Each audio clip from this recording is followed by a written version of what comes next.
अस्सलामुअलैकुम फतियारा साहब, बहुत बहुत शुक्रिया आपके वक्त के लिए। सबसे पहले तो बड़ा सादा सा सवाल है, आप बड़े सीजन पॉलिटिशियन है, सीनियर सियासतदान है। मुझे तो अफसोस होता है कि आप जैसे सियासतदान को आके इमरान खान के इस तरह के यू टर्न्स का दिफा करना पड़ता है। फतियारा साहब, ये जो हालिया स्टेटमेंट इमरान खान साहब ने दिया है कि मैं अमेरिका पर इल्जामात नहीं लगाता, वाशिंगटन से अच्छे ताल्लुकात का ख्वाह हूं, इस यू टर्न का सियाको सबाक आप बता पाएंगे? एक नेशनल लीडर हैं, स्टेट्समैन है और इंटरनेशनल डिप्लोमेसी पे भी अब उन्हें अबूर हो चुका है, क्योंकि आपको पता है पॉलिटिक्स और डिप्लोमेसी में बड़ा फ़र्क होता है। डिप्लोमेसी होती है कंट्री टू कंट्री और पॉलिटिक्स होती है विद इन कंट्री। अब डिप्लोमेसी ये कहती है कि आप अपने मुखालफों की तादाद कम करें और सारे मुल्कों से मामलात इस काबिल रखें कि वर्किंग रिलेशनशिप रहें। और मेरा ख्याल ये उन्होंने अपनी ईगो अना को एक तरफ रखते हुए नेशनल इंटरेस्ट में जो एक अच्छा फैसला किया है कि एक सुपर ताकत जो अमेरिका है फतियारा साहब, पूरी साथ... कौम को एक बयानिए के पीछे लगा के आज उन्हें नेशनल इंटरेस्ट याद आ गया है कि आज वो डिप्लोमेसी की बात कर रहा है। सारी डिप्लोमेसी जो है उसको जिस तरह से डैमेज किया गया कि अमरीकी दफ्तर खारजा बार बार ये स्टेटमेंट देता रहा कि हमारा साजिश से दूर दूर तक कोई ताल्लुक नहीं है। आज इमरान खान साहब ये बता रहे हैं कि वाकई अमरीका का इस साजिश से कोई ताल्लुक नहीं था, तो अवाम बेवकूफ है। फतियारा साहब देखें, उन्होंने मेरा ख्याल है कि आपने उनके सियाको सबाक से हट के बात समझी है उनकी। क्या सियाको सबाक है? अपनी जगह उनका पॉइंट वो अपनी जगह पे कायम है कि साइफर भेजा गया और हमारे इदारों ने इस पर अमल किया, वो तो उस पर पीछे नहीं हटे। तो अगर इमरान खान साहब सर इस मामले पर कायम है, तो आज फिर पाकिस्तान तहरीक इंसाफ के एमएनएस जो सुप्रीम कोर्ट गए हैं वो वजीराबाद मामले के ऊपर चीफ जस्टिस से कह रहे हैं कि इसकी इंक्वायरी करें, अरशद शरीफ के मामले पर कह रहे हैं इंक्वायरी करें, साइफर के मामले पर तो फिर चीफ जस्टिस से कहीं नहीं कह रहे कि इसकी इंक्वायरी करें। जी, साइफर के मामले में ऑलरेडी 2 लेटर सुप्रीम कोर्ट में मौजूद हैं, एक स्पीकर नेशनल असेंबली का और दूसरा प्रेसिडेंट ऑफ पाकिस्तान का।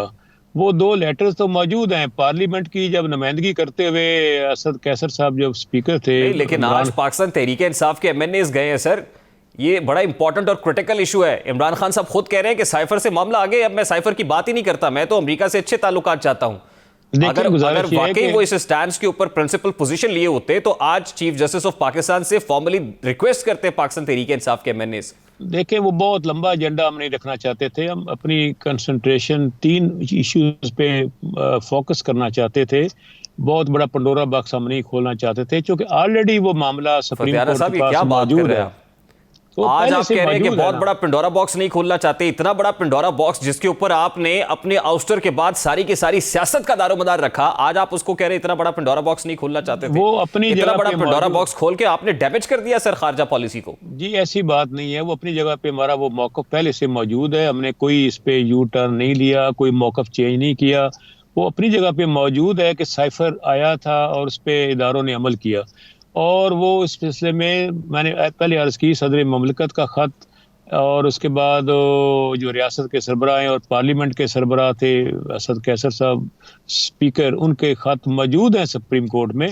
ये जो नए इशू जो आए हैं, ये पिछले अभी चंद हफ्तों के अंदर जो नए 3 इश्यूज आए हैं, उसमें एक वज़ीराबाद में कातलाना हमला हुआ है, एक हमारे साथी शहीद हुए हैं, नंबर 2 अरशद शरीफ का इशू है, और ये 3 जो इश्यूज मौजूदा हैं इस पे जो उन्होंने बात साहब ये तय कर लिया अब इमरान खान साहब और पाकिस्तान तहरीक इंसाफ के लोगों ने कि अब इन 3 इश्यूज पे खेलना है, जैसे साइफर पे खेले थे आप, अब इन 3 इश्यूज पे खेलेंगे। जी, ऐसी बात नहीं है। मेरे ख्याल आप चीजों को घुमा फिरा रहे हैं, ऐसी कोई बात नहीं है। मैं घुमा फिरा नहीं रहा फतियारा साहब, मुझे आपसे पता है कि इजहार हमदर्दी होता है, क्योंकि आप बड़े सीजन्ड और बड़े पुराने पॉलिटिशियन हैं। आप जैसा शख्स जब आके इमरान खान के न्यू टर्न्स का दिफा करता है ना, तो मुझे इमरान खान से नहीं, आवाम से नहीं, आपसे हमदर्दी होती है कि आपको इनका दिफा करना पड़ता है, और मुझे पता है कि आप बड़ी मुश्किल में होते हैं। रियान भाई, कहीं भी हमने यू टर्न नहीं लिया, ना कोई दूसरी बात कही है। हम अपने अपने मौक़िफ़ एक ही चीज़ तो हमेशा नहीं डंडोरा पीटते। कई नई चीज़ें सामने आ गई हैं, तो हम उन चीज़ों को भी लेकर साथ चल रहे हैं। एक ही चीज़ पे हम सुई अटकाए नहीं रखना चाहते, वो अपनी जगह पे मौजूद है। लेकिन जो 3 नए मामलात आए हैं, हम उस पर आज कौम की तवज्जो भी दिलवाई है, और सुप्रीम कोर्ट में हम गए हैं 4 सूबों में। आपने देखा होगा जी, सुप्रीम कोर्ट की रजिस्ट्री हैं कराची, कोयटा और पेशावर और लाहौर, और सुप्रीम कोर्ट मेन बेंच जो है हेड ऑफिस फतियारा साहब, इन 3 इश्यूज में से अगर एक इशू को आप पकड़ लेना, जो आपके कारकुन मौज़म की शहादत हुई है और उसकी जो ज़राए ये बता रहे हैं कि वो बड़ी जो है बंदूक की गोली लगने से हुई है, तो अगर ये पता चल लेना कि किसने किया उसको, तो मेरा ख्याल है कि इसी से मामला हल हो जाएगा। वो तो हमने पहले ही कहा था ना कि 2 तरफ से फायरिंग आई है, एक पिस्टल से जो नीचे जी, और बंदा दूसरी खड़ा था, आपके कंटेनर से हुई है? नहीं, कंटेनर के बराबर एक छत से हुई है, जिसके जो जब पहला असल में उनकी टाइमिंग, हमारी किस्मत अच्छी के दुरुस्त नहीं थी। उनका प्रोग्राम यही था कि एट ए टाइम फायर होगा और वो ऊपर वाला बंदा भाग जाएगा जो बैठा हुआ था किसी छत पर जो कंटेनर के बराबर थी, और नीचे वाले को लोग पकड़ लेंगे, लेकिन अल्लाह ने बचाना था। तो हुआ कि फतियाना नीचे वाले साहब, का इस पे फायर, जितनी क्रिमिनल नीचे वाले नेग्लिजेंस का, आपकी पंजाब गवर्नमेंट ने की है ना, आपको प्रॉब नीचे करना वाले, चाहिए कि ये मुजरिमाना गफलत क्यों हुई है। देखिए नीचे देखिए, वाले का फायर पहले हो गया, जिससे ऊपर का फायर बाद के सरों के ऊपर से गुजर गया, जिस वजह से हमारी बचत हुई। बिल्कुल हम इत्तेफाक करते हैं कि 9mm का पिस्टल नीचे फतियाना और साहब, बड़ी राइफल ऊपर से अगर इस्तेमाल मैं की इमरान गई। खान साहब के शोरा आफाक यूटर्स गिनवाने लगूंगा तो शायद प्रोग्राम का वक्त अपने इख्तिताम को पहुंच जाएगा।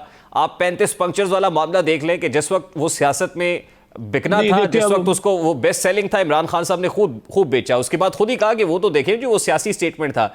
साइफर के मामले पर आपने खूब सियासत की, आज आप ये कह रहे हैं कि नहीं, देखिए वो वसीतर कौमी मफाद के अंदर हमने यू टर्न ले लिया है। नहीं, अब फिर आप अरशद U-turn शरीफ नहीं के है। मामले के ऊपर ये कर रहे हैं, प्रॉब होगी उसमें भी कहीं आपके गले का तौक ना बन जाए वो। रेहान साहब, ऐसी कोई बात नहीं है, हम हर जगह पे अपनी बात पे कायम हैं। वो एक मामला चूंकि चल रहा है, अब ये 3 नए इश्यूज आए हैं, इमीडिएट इश्यूज आए हैं, हम इन पे बात करने जा रहे हैं। और ये हमने सुप्रीम कोर्ट में पहले ऑलरेडी हमारा रजू किया हुआ है, स्पीकर और सदर ममलिकत का भी एक नए इशू 3 आए हैं, हम इस पे भी सुप्रीम कोर्ट में चले गए हैं। खुदा न खासा कोई नया इशू आएगा उस पर भी जाएंगे। तो मेरा ख्याल इसमें कोई दो राय नहीं So you're है, looking और after the अपनी हम issues, बात sir. पे कायम है। मुझे सर लास्टली ये बताइएगा कि एक हफ्ता ही रह गया, मेरा ख्याल है कि ये सारे इश्यूज जितने भी हैं ये डाई डाउन हो जाएंगे एक हफ्ते के अंदर, क्योंकि एक हफ्ते में ये जो प्रोसेस शुरू हो रहा है कंसल्टेशन का, आर्मी चीफ की अपॉइंटमेंट का, उसके बाद तो फिर मेरा ख्याल किसी इशू की all issues will go in when ultimately.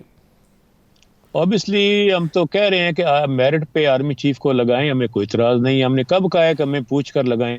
हमने यही कहा है कि मेरिट पे लगाएं, कोई सिफारशी ना लगाएं। और ऑब्वियसली एक अहम इदारे का सरबराह है, उसको देखना है, अवाम की सोच को भी उसने देखना है, फौज की इंटरनल सोच को भी उसने देखना है।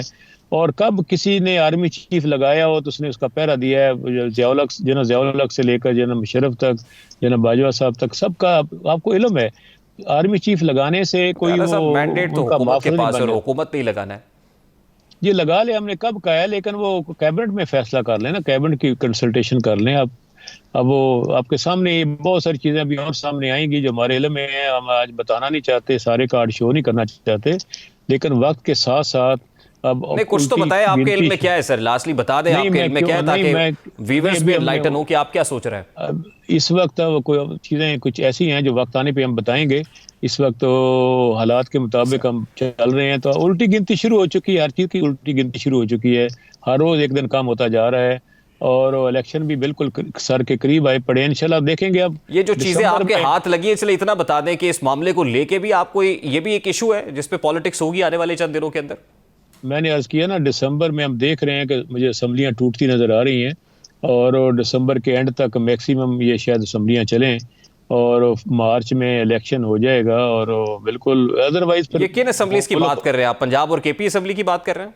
जी, हम कौमी असम्बली समेत 5 असम्बलियों की बात कर रहे हैं। आप असम्बलीज डिसॉल्व करें, इलेक्शंस पे मजबूर करें। 27 किलोमीटर पे आपके बकौल जो हुकूमत बैठी हुई है, आप अपनी असम्बलीज को डिसॉल्व करें और इलेक्शंस की तरफ चले जाएं। जी, हम क्यों ट्रैप हों किसी की बातों से? हम एक ही दिन सारी असम्बलियां डिसॉल्व करना चाहते हैं। और दिसंबर में करेंगे आप?